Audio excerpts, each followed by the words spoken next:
Step into value zone. Value zone. Hypermart. Patancheru.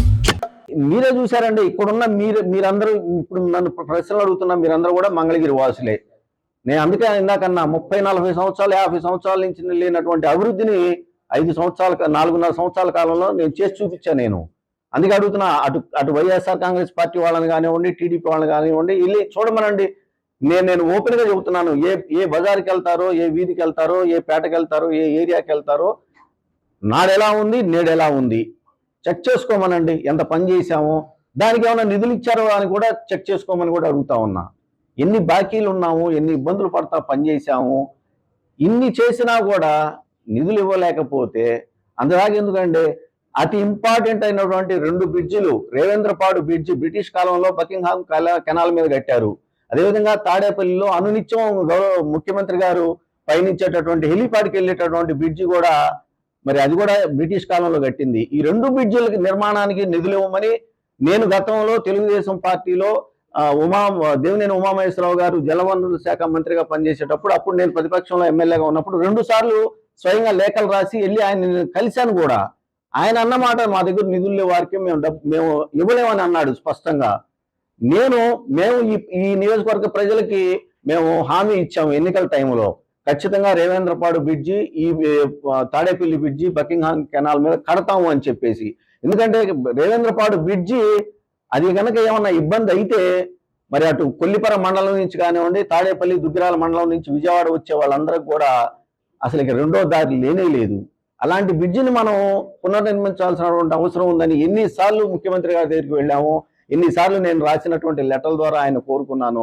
దాని నిర్మాణం చేపట్టకపోతే మనం ఏమని సమాధానం చెప్పగలుగుతాము ఈ మంగళగిరి నియోజకవర్గ ప్రజలకు అని చెప్పేసి నేను తెలియజేసుకుంటాను. ప్రచారాలే, ముఖ్యమంత్రి గారికి తెలుసు, జగన్మోహన్ రెడ్డి గారికి నాకు తెలుసు ఏం జరిగింది, అసలు ఏమైంది అనేది. అదన్నీ అపోహలేనండి. అందరితో టచ్ లోనే ఉంటాం. కలిశానండి, నేను కలిశాను, షర్మిలమ్మ గారిని కలిశాను. ఇప్పుడే మేము చెప్పలేమండి, నేను ఇప్పుడు చెప్పలేము. షర్మిలమ్మ గారు ఇంకా నిర్ణయం జాయిన్ ఆమె అఫీషియల్ గా జాయిన్ అయిన తర్వాత నేను మళ్ళీ మిమ్మల్ని కలుస్తాను. ఓటమికి భయపడే ఎమ్మెల్యేకి ఇక్కడ ఈ రాజీనామా అనే ఎవరన్నారు ఆ మాట? ఎవరన్నారు? రైట్, అది నేను వెళ్ళలేదండి. ఒకవేళ అదే మాట లోకేష్ గారు అని ఉంటే లోకేష్ గారిని, టీడీపీ వాళ్ళని మంగళగిరిలో నేను అడిగేది ఒకటే, గతంలో చంద్రబాబు నాయుడు గారు ముఖ్యమంత్రిగా, లోకేష్ గారు మంత్రిగా ఇదే నియోజకవర్గంలో నివసించారు. ఆ రోజుల్లో మంగళగిరి ఎలా ఉంది, ఈ 4.5 సంవత్సరాల కాలంలో వైఎస్ఆర్ కాంగ్రెస్ పార్టీ ప్రభుత్వం నాకు అండగా నిలబడకపోయినా కూడా ఎంత అభివృద్ధి చేశామో గుండెల మీద చేసుకొని ఆ బజార్లకు వెళ్ళండి, లేదంటే నేను చేసినటువంటి నిర్మాణాల దగ్గరికి వెళ్ళి చూసి ఆ మాట చెప్పమని చెప్పేసి నేను కోరుకుంటా ఉన్నాను. ఉండదండి, నేను అదే అందుకే అంది, ఓటుకు నోటు కేసులో రేవంత్ రెడ్డి గారు, చంద్రబాబు నాయుడు గారు మనవాళ్ళు బ్రీఫ్డ్ మీ అనే వాయిస్ ఆయనే అని చెప్పేసి నేను స్పష్టంగా ఎఫ్ఎస్ఎల్ ల్యాబ్ ద్వారా నేను సమర్పించినటువంటి పేపర్స్ ఉన్నాయి. కాబట్టి పైగా రేవంత్ రెడ్డి గారు ఆడియో వీడియోలో దొరికిపోయాడండి. ముఖ్యమంత్రి అయితే ఏమన్నా గొప్ప ఏందండి? తప్పు చేసిన వాళ్ళు మహామహులే న్యాయస్థానం మెట్లెక్కి శిక్ష అనుభవించారు ప్రజాస్వామ్యంలో. దానికి ముఖ్యమంత్రి అనో ప్రధానమంత్రి అనో తేడా ఉండదు. తప్పు చేసిన వాడు తప్పే, ఆ శిక్ష అనుభవిస్తాడు ఎవరైనా. జగన్ ప్రభుత్వం చేసే అవకాశం ఉంది. ఆ రోజు చూస్తామండి పరిస్థితులు, ఎవరైనా దొరికితే మాత్రం.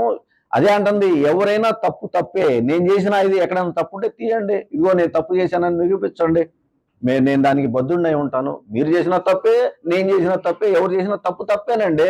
ఎందుకు ఎన్నుకుంటున్నారు ప్రజలు ప్రజాప్రతినిధుల్ని?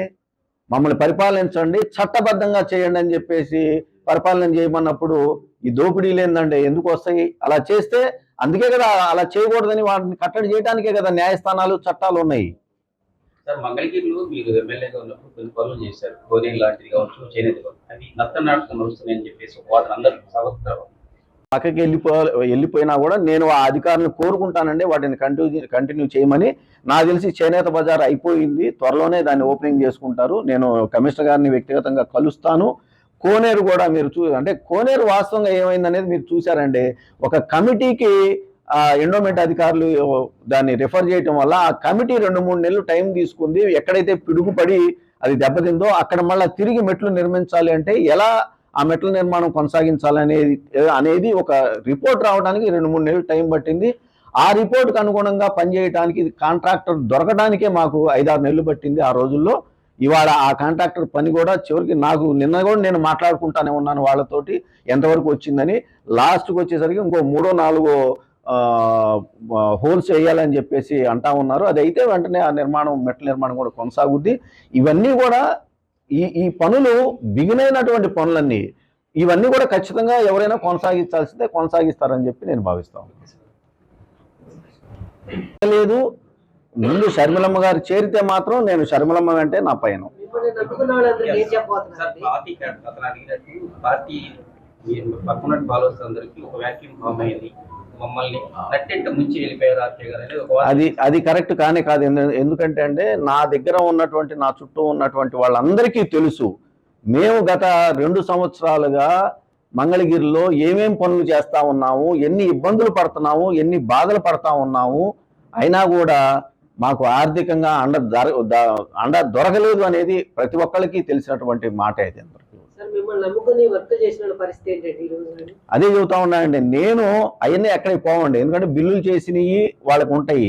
అయినా కూడా నేను సుమారు 8 నుంచి 7-8 కోట్లు, ఇంకా లెక్క కూడా చూసి 7-8 కోట్ల రూపాయలు నేను బయట నుంచి తీసుకొచ్చి వాళ్ళకి సర్దానండి. కాబట్టి వాళ్ళకి తెలుసు, కాబట్టి నేను ఏ విధంగా పనిచేశాను, ఎక్కడ పైసా లంచం తీసుకోకుండా నేను నా సొంత డబ్బులు బయట నుంచి తీసుకొచ్చిన డబ్బులు వాళ్ళకి సర్దాను. కాబట్టి వాళ్ళు పాపం ఏం మాట్లాడకుండా అలానే ఉండిపోయారు. వాళ్ళు చేసిన ప్రతి ఒక్క పనికి కూడా రికార్డ్స్ ఉంటాయి.